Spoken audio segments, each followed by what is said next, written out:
తిరుమల లడ్డూ కల్తీ వ్యవహారంపై మాజీ ఎంపీ టీజీ వెంకటేష్ స్పందించారు.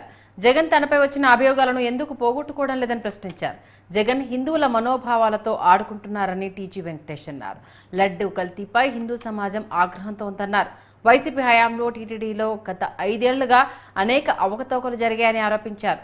నెయ్యి వ్యవహారంలో నేరస్తులు ఖచ్చితంగా శిక్షించబడతారని చెప్పారు టీజీ వెంకటేష్.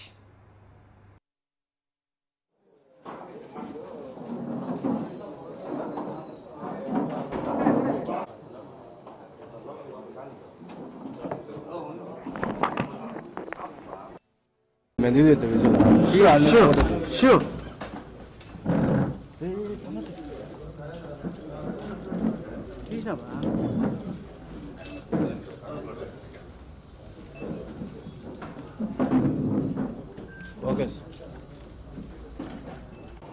తిరుపతిలో అవకతవకలు జరిగాయని గత కొన్ని సంవత్సరాలుగా వింటూనే ఉన్నాం.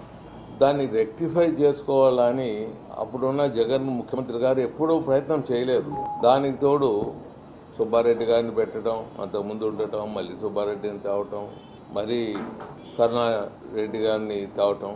కరుణాకర్ రెడ్డి మీద చాలా అభియోగాలు ఉన్నది. ఆయన రియల్గా ఆయన నాస్తికుడు, లేకపోతే ఒక అన్య మతంలో ఆయన ఇన్ఫ్లుయెన్స్ ఉన్నది ఆయన మీద అనేది అభియోగం చాలా ఉన్నాయి. ఇక్కడ టెంపుల్లో ఇట్లా అభియోగం ఉండే వాళ్ళని ఎందుకు తీసుకొని వస్తున్నాడో అర్థం కాలేదు.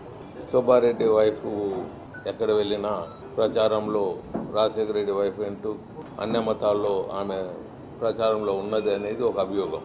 ఇంత అభియోగాలు ఉన్నప్పుడు, రియాలిటీ ఉన్నప్పుడు కొన్నిట్లో వాళ్ళని ఎందుకు పెట్టాడు? అది బంధుత్వం ఉండే వాళ్ళకు. జగన్ గారికి నాకు నమ్మకం ఉంది, తిరుపతి వెంకటేశ్వర మీద డిక్లరేషన్ ఇచ్చేదానికి నమ్మకం ఉందని ఇచ్చేదానికి ముందుకు పోనేవాడు. ఆయన బంధువర్గాన్ని, ఆయనకు కావాల్సిన వాళ్ళని ఎందుకు దీంట్లో పెట్టాడు అనేది ఒక క్వశ్చన్ మార్క్గా ఉన్నది. అభియోగాలంటే రోజు వచ్చాయి, ఈ రోజు ఆ రోజు కాదు. సోషల్ మీడియా తీసుకుంటే తిరుపతిలో అన్య మతాలకు సంబంధించిన ఫోటోలు, టీవీలు మళ్ళీ అక్కడ జరుగుతున్నాయి, అనవసరమైన కార్యక్రమాలు జరుగుతున్నాయి. ఇవన్నీ కంటిన్యూగా వచ్చాయి. ఒక నెయ్యిలో కల్తీనే కాకుండా ఎన్నో వచ్చాయి.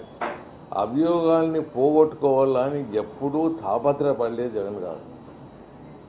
ఇది రాజులు, చక్రవర్తులు పరిపాలించే రోజులు కాదు. ఇది ప్రజాస్వామ్యం.